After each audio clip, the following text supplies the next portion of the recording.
Alright, guys, I am back with another chapter of Genesis. We're in Genesis chapter 27, where it reads, Jacob gets Isaac's blessing. Yep. And on that note, we're going to get right into it. One day, when Isaac was old and turning blind, he called for Esau, his older son, and said, "My son." "Yes, father," Esau replied. "I'm an old man now," Isaac said, "and I don't know when I may die. Take your bow and a quiver full of arrows, and go out into the open country to hunt some wild game for me. Prepare my favorite dish and bring it here for me to eat.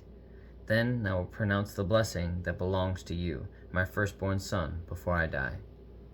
But Rebekah overheard what Isaac said to his son Esau.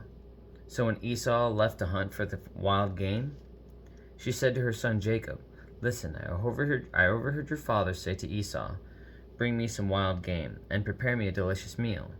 Then I will bless you in the Lord's presence before I die. Now, my son, listen to me. Do exactly as I tell you. Go out to the flocks and bring me 2 fine young goats. I'll use them to prepare your father's favorite dish. Then take the food to your father so he can eat it and bless you before he dies." "But look," Jacob replied to Rebekah, "my brother Esau is a hairy man, and my skin is smooth. What if my father touches me? He'll see that I'm trying to trick him. Then he'll curse me instead of blessing me." But his mother replied, "Then let the curse fall on me, my son. Just do what I tell you. Go out and get the goats for me." So Jacob went out and got the young goats for his mother. Rebekah took them and prepared a delicious meal, just the way Isaac liked it. Then she took Esau's favorite clothes, which were there in the house, and gave them to her younger son, Jacob. She covered his arms and the smooth part of his neck with the skin of the young goats. Then she gave Jacob the delicious meal, including freshly baked bread. So Jacob took the food to his father. "My father," he said. "Yes, my son?" Isaac answered, "Who are you, Esau or Jacob?" Jacob replied, "It's Esau, your firstborn son. I've done as you told me. Here's the wild game. Now sit up and eat so you can give me your blessing." Isaac asked, "How did you find it so quickly, my son?" "The Lord your God put it in my path," Jacob replied. Then Isaac said to Jacob, "Come closer so I can touch you and make sure that you really are Esau." So Jacob went closer to his father, and Isaac touched him. "The voice is Jacob's, but the hands are Esau's," Isaac said.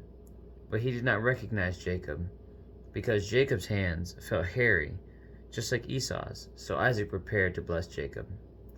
"But are you really my son, Esau?" he asked. "Yes, I am," Jacob replied.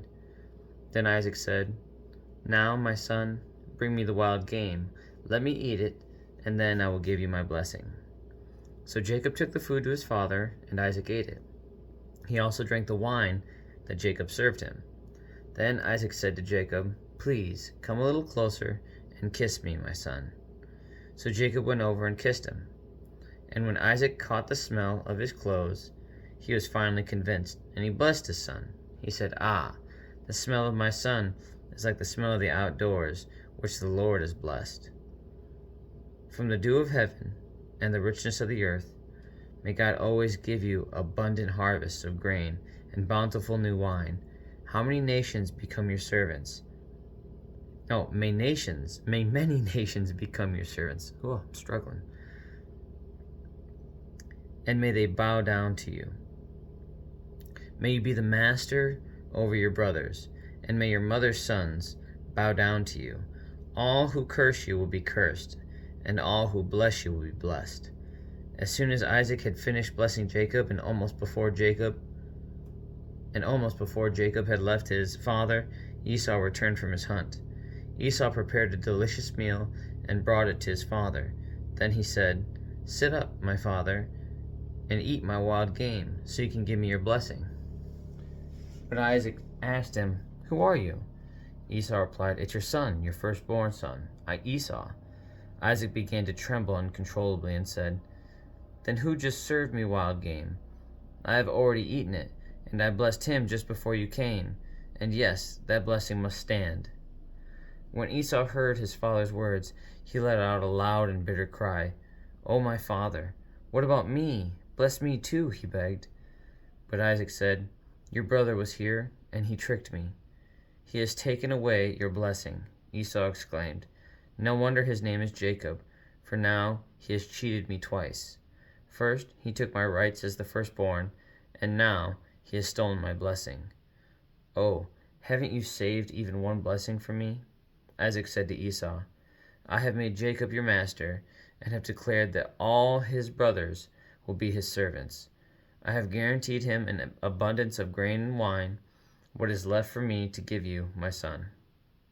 Esau pleaded, "But do you have only one blessing? Oh, my father, bless me too." Then Esau broke down and wept. Finally his father Isaac said to him, "You will live away from the riches of the earth, and away from the dew of the heaven above. You will live by your sword, and you will serve your brother. But when you decide to break free, you will shake his yoke from your neck." Jacob flees to Padan Aram. From that time on, Esau hated Jacob because their father had given Jacob the blessing. And Esau began to scheme. "I will soon be mourning my father's death. Then I will kill my brother Jacob." But Rebekah heard about Esau's plans. So she sent for Jacob and told him, "Listen, Esau is consoling himself by plotting to kill you. So listen carefully, my son. Get ready and flee to my brother, Laban, in Haran. Stay there with him until your brother cools off. When he calms down and forgets what you have done to him, I will send for you to come back.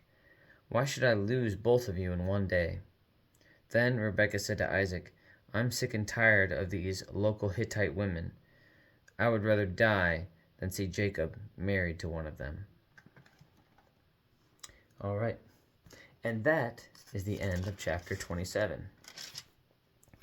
For me, I get really discouraged by the continued deceit and really the turmoil between brothers and sisters, not only just in the house of God, but in the church family and things like that, but in actual families.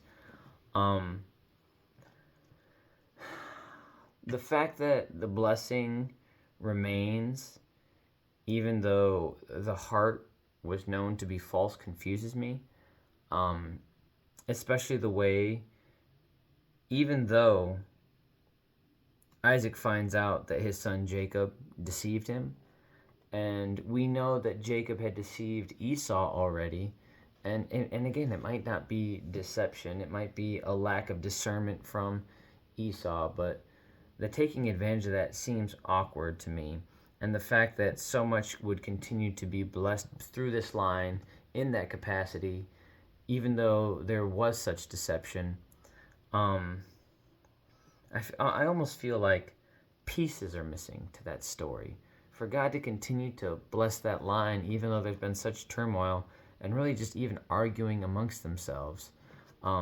Not that he doesn't currently do that. We argue amongst ourselves all the time, and we're brothers and sisters and cousins. I mean, we know if you truly believe the Bible, we're all related. Regardless of how close we are now based on descendants, we are all related 100%. And so this deception confuses me. It confuses me that Isaac would follow through even though he knows he was deceived. I know that was God's intent, and it got to the right person, and things were supposed to happen. But I'm surprised that also that Esau asking, "You don't have anything left for me?" as if there is like such finite means to bless somebody that you simply just wouldn't. I don't know. Maybe my understanding of blessing is too figurative, and it's more literal as far as what he has to give or pass on. Maybe it would be almost something like, "Oh, hey, I have these things in a will," and it's not so much God's blessing as it is simply his father's things. I don't think that's the case. I think it's more figurative, but I don't understand why he would limit it then to only one son.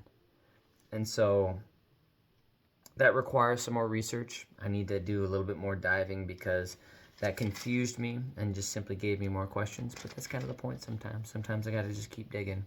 But on that note, have a good night. God bless. I love you. Jesus loves you. And I'll be back for chapter 28 of Genesis.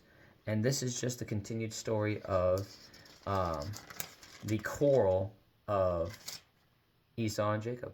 But have a good night, guys. I'll see you tomorrow.